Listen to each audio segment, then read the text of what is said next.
There has been talk of a phase out of Jeeps, replacing dilapidated units to e-jeepneys electrically powered and for some solar driven. State of the art. The last batch of the iconic Sorrow-issued Jeeps may pale in comparison to the proposed improvement of the Jeeps. In a vlog, improvements to the Pinoy Jeep were detailed to perfection, complete with graphics and effects. The e-Jeep will have higher roofing than the traditional Jeep, allowing you to stand up without hitting your head. It will also have more leg room, also allowing you to stretch while on the ride. Seating will also be different, as designs will vary based on preference, which will include choices of a bus type and face-to-face seating designs. Some e-Jeeps will also be air-conditioned, which will eliminate the smog snorted by passengers. The e-Jeeps in the long run will also dispense of the hassle passengers are subjected to by passing on fare of co-passengers to the driver, as the Jeeps of the future will now have beep cards. Cashless wow. The vlog ends with a happy-looking Pinoy inside the e-Jeep of the future, seemingly ready to go on vacation rather than commute. The face of a happy, contented, and carefree commuter. I honestly wanted to scream. I love the dilapidated Pinoy jeepney. I love the way it's designed, even if I hit my head on the roof sometimes. I find it charming that people pass on the fare of passengers to the driver as well as the change.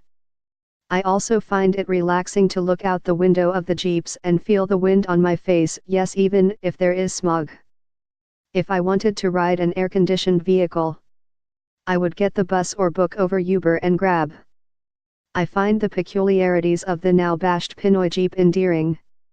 The corny design of each Jeep amuses me and gives me something to smile about each time I take the time to look at the gaudy artwork.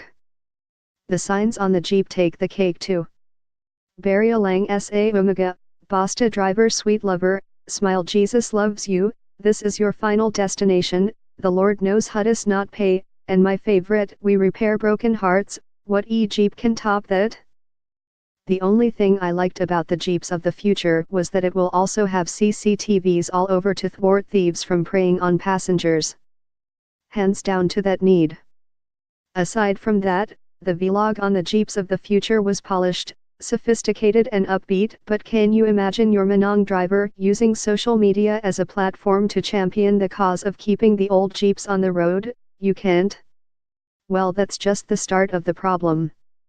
Manong driver will battle the streets and scream from the top of his smog-filled lungs to keep his precious Jeep on the road, something that the generation today looks at as crass. What they do is file an online petition and virtually sign it. They would not care if Manong driver does cartwheels on the streets. They will think it is unnecessary drama. The battle to keep the old Jeeps has been waged on social media to a group of people who have seldom ridden actual Jeeps. To a generation brought up by an iPod, Manong driver doesn't stand a chance. If the phase-out pushes through, the government is set to convert to the more sustainable electric Jeep sourced from abroad, which costs P1.5 million per unit, backed by the Department of Transportation and Communication, DOTC. Manong driver hasn't even dreamed that amount was possible for him to have in his lifetime.